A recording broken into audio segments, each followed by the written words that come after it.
Hello everybody, welcome back once again to the Final Fantasy VI Perfect Stats Guide. So we have just arrived in South Figaro. It's probably going to look a little bit goofy, but... or sorry, we didn't just arrive. We took care of South Figaro, basically all of the inner areas, in the last video. So the first thing that I'm going to do here is head up to, I think, the cabin? Yeah. I probably didn't really need to ride a chocobo there. It's probably the shortest trip that I end up taking in possibly the entire game, and yeah, probably not really needed. But I didn't want to run into any random encounters, so I just did that.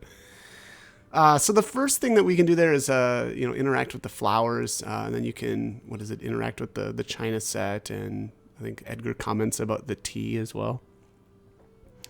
So it's, I guess, obvious to him that Sabin has been here. And then once you go in, after coming back outside, you can speak with this kindly old timer who's very knowledgeable, apparently, about Sabin's whereabouts. And so we can just speak with him here. I'm gonna head back into town, and I'm gonna do the same thing. I'm gonna grab another chocobo to head to the entrance of the mountain. I know this looks really silly, right? Because the walk is so far, but I didn't want to run into any of the random encounters out here, and I actually did try to get from the cabin up into Mount Kolts a couple of times, and I wasn't having any luck. So, if you can do the thing where you like take a step and quick save, take another step, quick save, and then if you get into an encounter, you can actually restart your game. Honestly, though, the part of it also is like that's not. I wouldn't actually recommend doing that. The reason for that is there's the enemy formations that will appear on the Veldt here. These specific packs, there's nothing special about them, and it's actually really easy to cycle through them, and so I don't really recommend doing that. There's just no reason to do it. Now, the other interesting kind of thing there is there's the Belmadars are running around. They're like they used to be called the was it Rhinotaur? Something like that. And they're just gigantic looking. They kind of look like lizards, I guess. You can steal the mithril claw from them. I didn't bother this time around, much like I didn't bother stealing from these Zagrams, whatever. These guys have a headband, and I just didn't. I didn't think it was worth the time. The steal rates are so bad because Locke is such a low level right now that I don't, and it's not good enough really to merit the amount of time that it took to try to steal those. I did steal a couple of hair. I think it's headband. Yeah, it's not. Yeah, I'm pretty sure it's headband. And again, the first time I went through, I did that, but it takes so long that they just don't offer enough benefit to merit that time spent. So I did leave in I believe there, or maybe it's coming up here.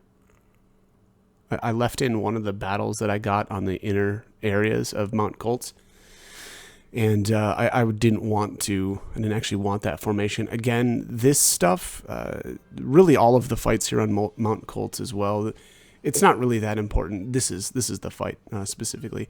I didn't really want this one, but again, it gets to the point where the early packs are just so bland and there's nothing notable about them that it's not important to try to reduce the enemy formations in that pack. So I guess I would say don't take the time to do this. Again, really everything on Mount Kolts, there's no issues here as far as specific packs that you really don't want to get. Or sorry, specific formations, I should say.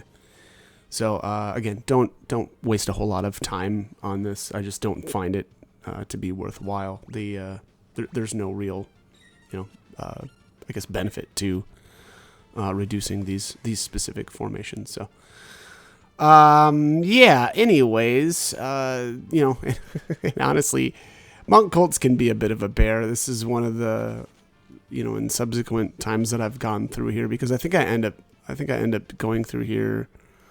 It's either 3, maybe even 4 times in total in the world of balance, and trying to micromanage these formations every single trip through it's just really, I mean, honestly, it's just more work than it's worth. So don't do that. Again, do as I say, not as I do, right? And all right, so I made it actually into an inner area here, and I don't mind the Zagrum, you know, fight. I always take that. And then there we get the main gauge. I think that was called the Guardian in the other iterations of the game. Definitely equip that right away. That's amazing, and it adds 10 to your evasion, which I don't know if I pointed this out quite yet, but evasion actually works in this version of the game. Again, previous iterations, that stat did nothing whatsoever, and it was actually like magic evasion that did, I believe, or if I'm remembering correctly, both. So it was, you know, it was effective in evading normal attacks, but also magic attacks. So that stat was actually pretty overpowered, but now at least the regular evasion works. So that is a good item, and Locke will, you know, I'm all the way up until like the floating continent on my current playthrough, and Locke by far in a way has the best evasion of everybody. I think mostly specifically because of his gear. He's getting, you know, again, I think it's at least 10 points off of his weapon. He's got good natural evade, and then yeah, I mean he's beating everybody out, which makes sense, right? He's the thief. So there's the Gigas Glove. Definitely put that on Edgar right away. That's going to actually help out with your auto crossbow damage. So we'll leave that on him for quite some time.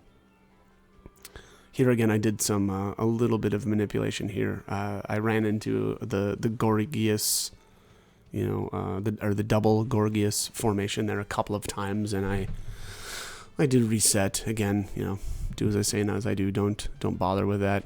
These packs are, you know, pointless to try to micromanage. Yeah. So there's the two like I guess I would say hidden areas. I know the first time it was funny too. The first time I ever played the game, I never knew about either of those. I think, you know, when I was a kid, I just didn't explore. I just thought that, you know, I don't know, because it was just a lack of, yeah, I don't know. It just felt like okay, you know, the path is obvious here, right? Take the obvious path through, and turns out, no, you don't want to do that.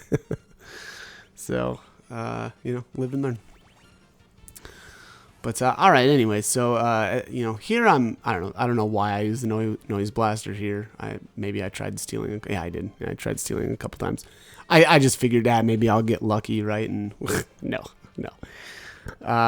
It's kind of wild how poor the steal rates are on some of these enemies. You know, for Locke at this point in the game. But you know, oh well. Again, not the biggest deal to not get those headbands right here. Here, Vargas is kind of, you know, running around, and we can't really see right who it is.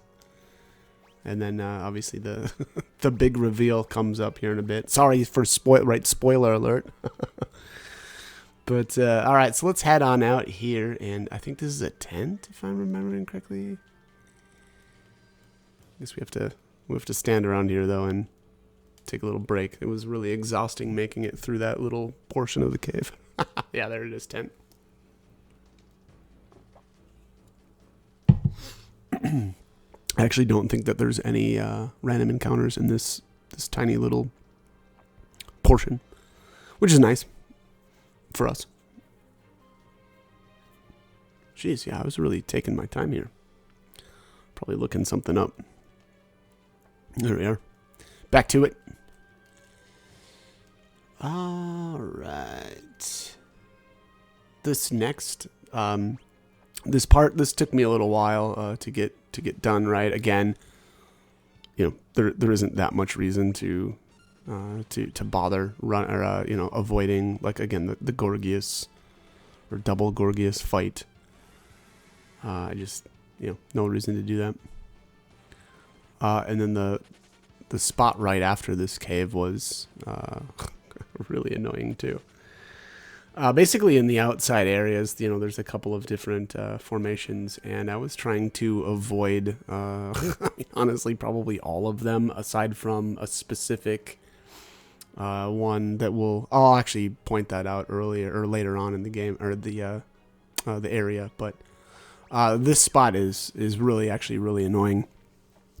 I don't know if basically there is a formation with a Gorgias, 1 Trillium, I think it's called, and then 2 Kerpius. Probably not saying that right, but it's the bird things. Anyways, it's 4 enemies total, and it's a great formation because it'll knock out 4 or 3 different enemies in this area. So I really like that formation. It's just that I don't think it's right in that area that we were just in. Again, you only run into that specific formation outside, but I don't think that you can find it in that previous screen. It's this one coming up on this east side, right, of this like little inner area. So right out here is where you can actually get into it, and I will do that. And again, that was more like, I guess the idea was that was a more efficient formation. Yeah, here it is. Yeah, so 2 Kerpius, a Trillium, and a Gorgias. The Trilliums can be really annoying because they can poison, so hopefully, use your quick saves here and try not to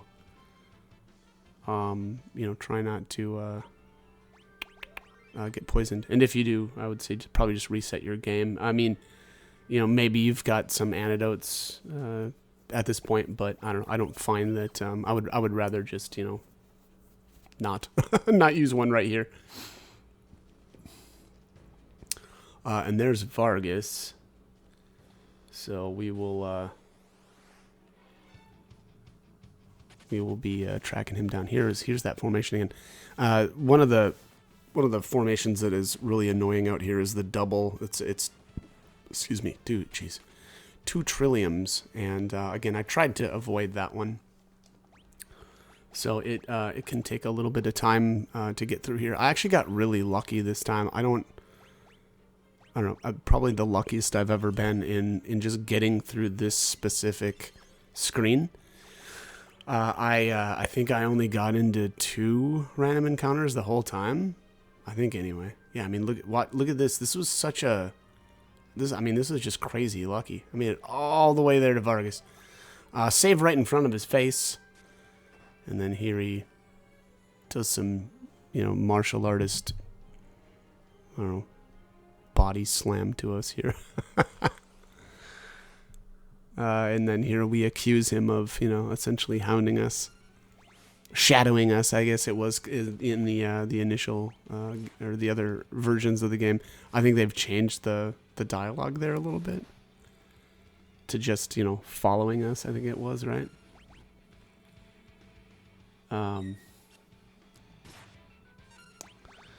So here we can't do anything to Vargas until we kill these Ipus, whatever. And don't bother trying to save Terra. She gets worked over by Gale Fist. I don't think there's like anything that you can do about that. I think even like, I don't know, maybe using the defense command, but I feel like Gale Cut is probably magic based. So, defending is probably not going to do anything for you, but that's all right. Edgar and Locke are going to, do some work here. Obviously heal with Locke and auto crossbow every turn with Edgar. You can, I guess, also use the Bioblaster here, but I didn't pick it up this time. He actually is, I think, weak to poison, but again, I just auto crossbowed him. So yeah, so do that. Come on, what's the matter? Vargas actually is pretty brutal too. Which again, safe before you do this fight, because he can be kind of nasty.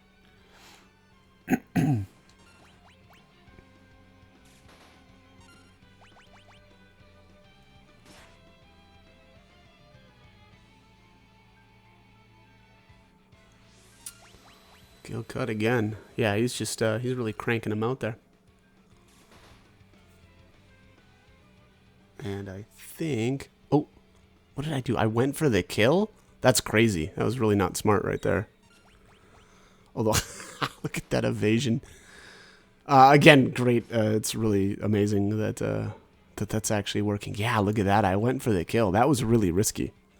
I guess it paid off, but surprising. Very, very strange decision making there. I normally played a little bit more safe, but all right. So here Vargas is complaining that you know that Duncan you know chose Sabin over him, and he was not correct.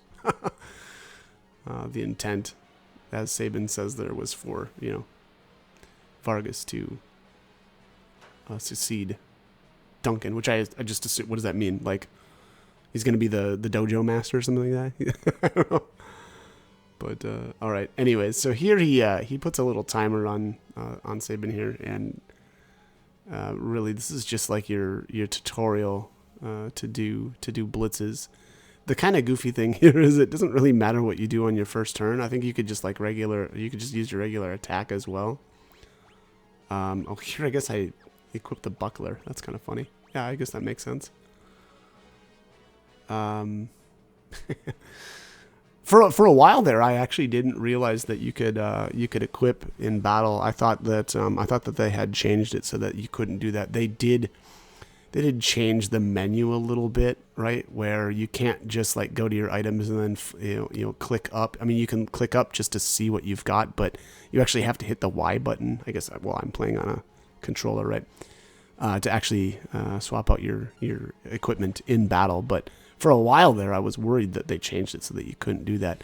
I think they may have done that to fix the equipment bugs that were in the game. At least that's my theory. But anyway, so the you know, you can just attack him once, and then the second time you need to use pummel, and you know, pummel's really easy. They actually made it a lot easier to input the blitz commands.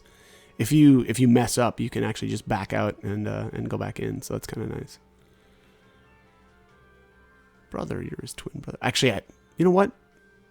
Don't quote me on that. Now I can't remember if you can back out or not. You might not be able to, but I guess the thing that they definitely made easier was like, so Aurabolt, like it's a diagonal down to the left, right?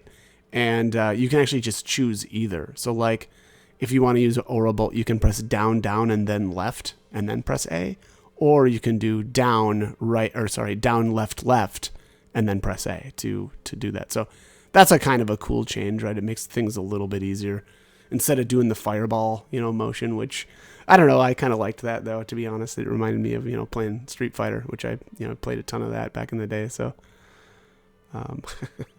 anyways, all right. So I'm gonna quick save here. We really don't want to, you know, screw something up here or I didn't want to get a formation here that I, you know, didn't. I guess didn't want.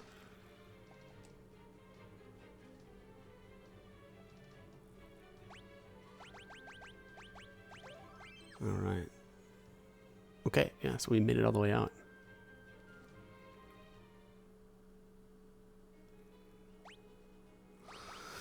All right.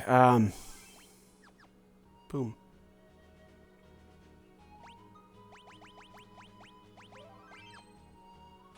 Okay. This formation here, I don't mind. So I just left this one as is. This is a good one too because coming up here we're going to be getting Bannon for a little while, very briefly, and I actually like to use that formation there to actually level him. It's a pretty safe formation, and I don't actually level Bannon that much. I tried to you know, level him as little as possible just to see if you know, if they kind of change some things to maybe have his, like, my hope was that his level may have been factored in now, and thus maybe would, you know, I guess get some of our other characters to join a little bit earlier, but that's not the case. Which also though means that you don't have to worry about how much you level him. So that's always been the case, but yeah, it's I guess somewhat nice to know, I guess. The other thing is, I don't know if you can actually beat Ultros at level 2, because Bannon starts at level 2. And, yeah, I don't know if if he can even be beaten at level 2. I tried, I think, like once. And I think the problem is, at some point, Ultros does an entire party-wide, like, tentacle attack. And there's just no way to survive it at level 2, even if you're, I believe, even if you're defending. So, I guess I would say just, level him a little bit. I just took him to 4, which was, honestly, even a bit lower than I normally do. Reason for that, though, too, was, well, I mean, for one thing, you just don't really need to, but you can do it at level 4 if you really know how the battle, I guess, plays out. So obviously I'll point that out more when we actually get there. But if you're worried about it, definitely you can just level Bannon up a little bit higher. Don't worry about it too much. But yeah, anyways, all right. So now we get to control Terra here for a little bit. I believe we need to speak with all of the party members in order to progress. And Sabin says, you can trust my brother completely. Locke, I think he just kind of tells a little bit about his history with the Empire and how much, I mean, honestly, he hates them, right? And then Edgar says, what does he say there? Something about, we don't want to force you, because if we do, we're no better than the Empire. Which, yeah, I mean, that's pretty legit. There's the air knife. I don't really like that. There's the Knight's Code. Again, that's another one of those relics that I don't use that much. White Cape is pretty good, though. I believe it's got some, magic defense and regular, I guess, defense. And all right, so let's head on out here. After you've spoken with all of your party members, you can speak with this guy and then come out here and speak with Bannon. So that was weird. That looked like there was a little bit of a glitch there. Here you've got a choice, though. You can either go with the gauntlet if you just agree with Bannon that you'll become their light of hope. Otherwise, you can refuse him, and I believe if you refuse him like 3 times, then you'll get a Genji glove. Now, I plan on getting a bunch of Genji gloves later on, around the floating continent point. But just know that there's only so many gauntlets that you can get in the game. So again, I always take the gauntlet instead, again, because they're limited in quantity. So yeah. So that's the rationale for that.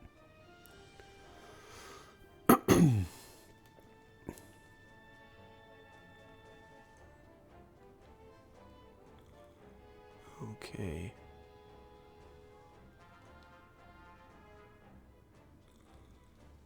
Okay, so yeah, here the idea here that Bannon's got us to go back to Narshe and interact with the Esper there.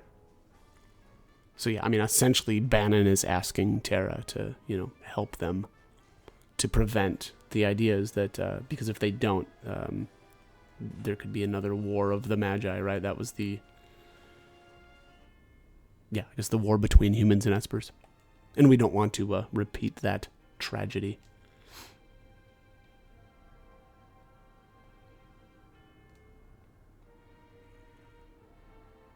Okay, so yeah, here. All right, the Empire is on the march, making their way through South Figaro, and they're on their way here.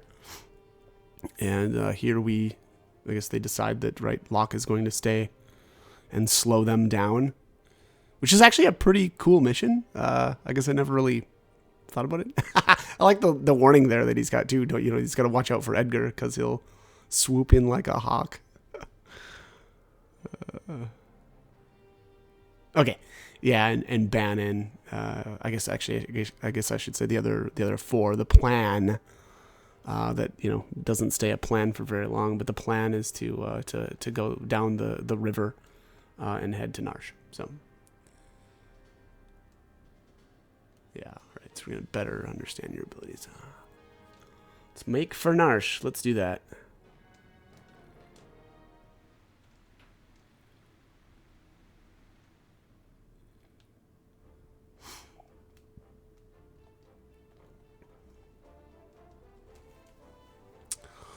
Okay, what am I doing here? Oh, I guess this is like your last chance to level Bannon. I don't know why I came all the way out here though, honestly. Yeah, there's no reason to come all the way out. Oh, yeah, no, yeah, of course it is. Yeah, that's where you have to level Bannon at. I don't know what I was thinking. Yeah. I did that off camera though, so the best way, in my opinion, is to just kill everybody else off, right? And then, do the random encounters with Bannon. It should only take 1 or 2 to get him to 4.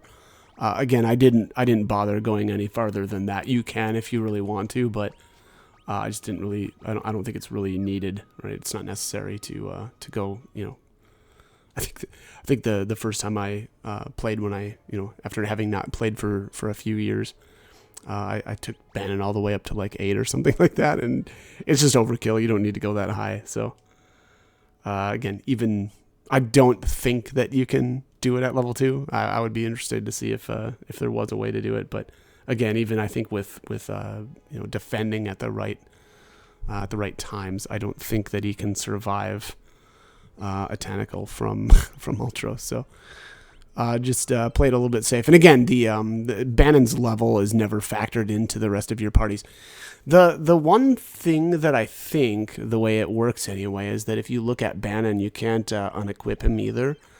So, while, yes, he's in your party, I don't actually think that he doesn't really join. I guess I don't know if that makes sense or not. The reason why I say that, too, is because... So I took, generally I think the rule, if you want to check who is actually, I guess, being factored in to your levels, is if you go to a shop and you can see your different characters and they'll be down on the bottom there, and it's usually just a way to see, if that specific piece of equipment is better than what you've got currently equipped.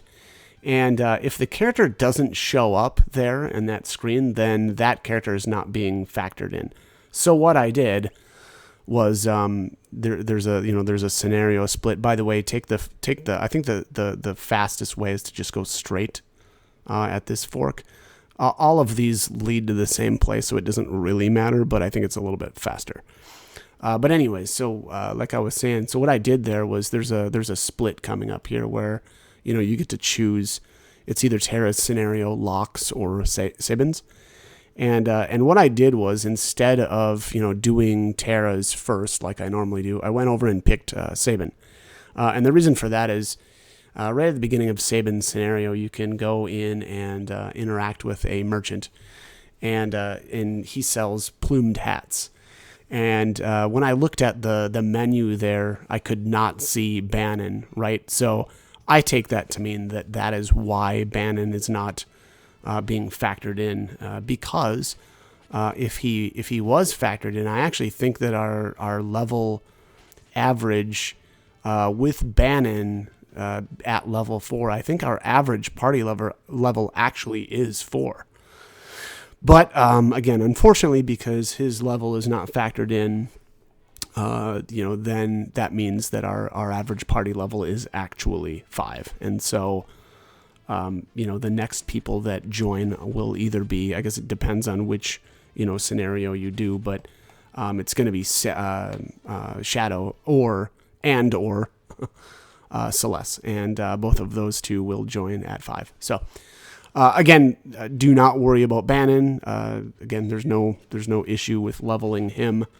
Level him up as high as you want. I only went to 4. I didn't want to spend a whole lot of time here. I wanted to get it on, and you will, you can do it at 4. Again, it's a little bit tricky. You have to know basically what happens in the Ultros fight, but we're gonna point that out. So do not worry. Here, I think it's a good idea to just heal with Terra. There is a healing bucket that was added to the end of the river down here. So don't use items to heal.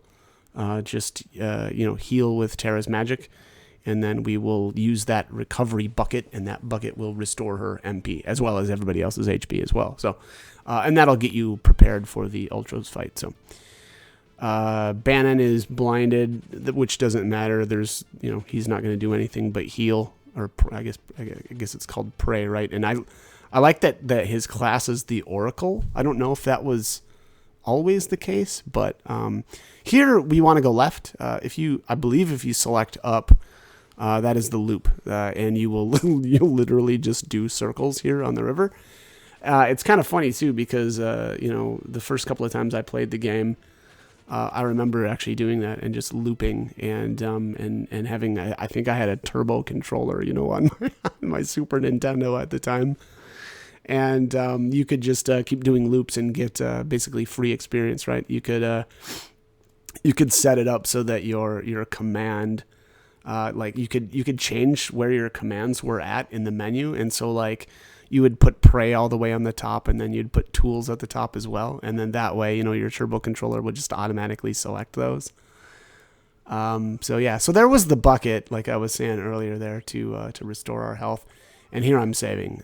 So we've committed to this. That was actually probably a bad idea in hindsight, because if I had saved there's no way to level Bannon right at this point. So it's actually better to save prior to jumping on the raft.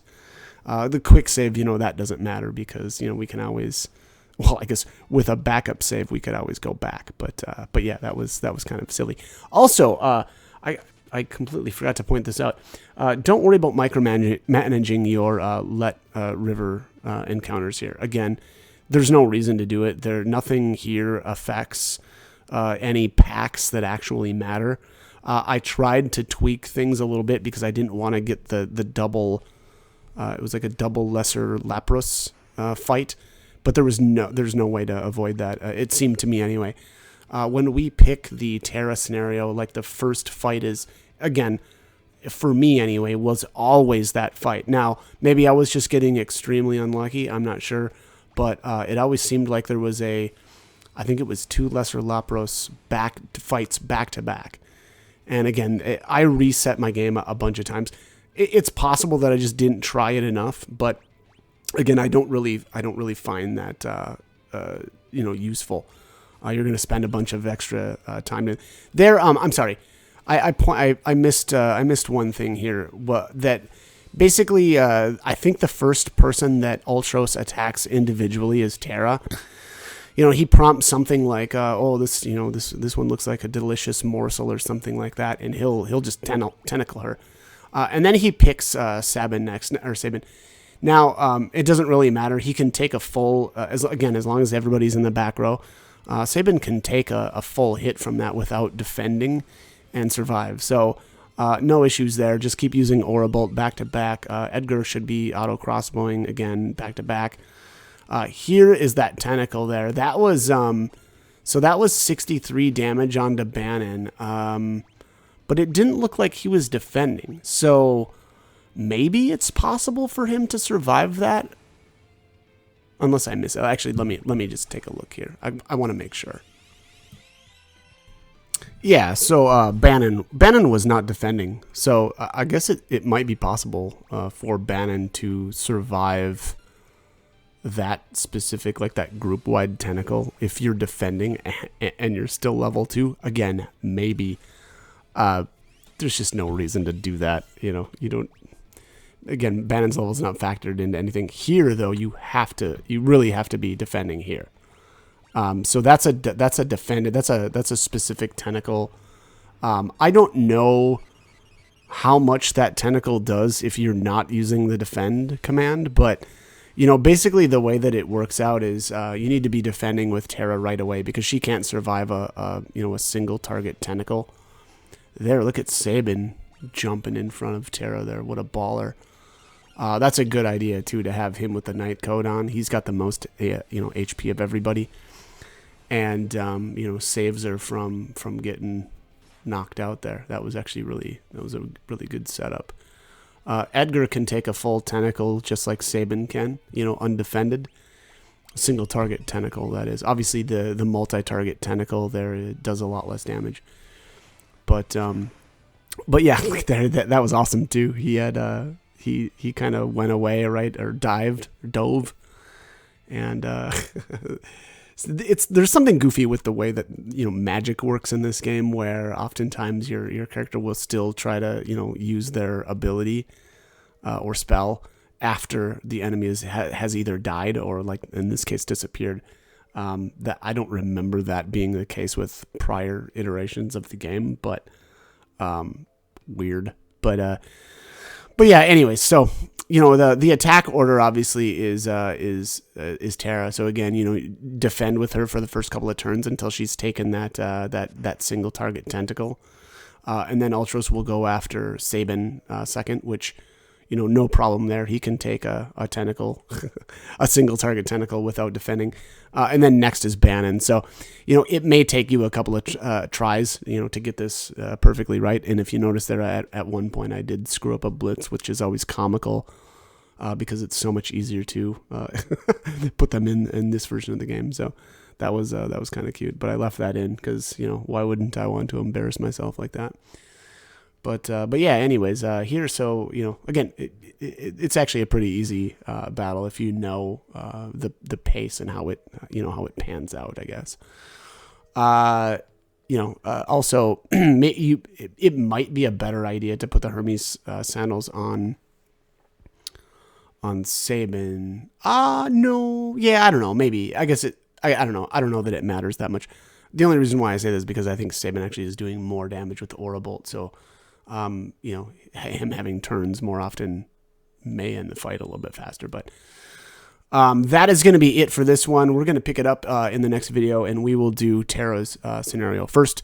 That is the way I recommend doing it here.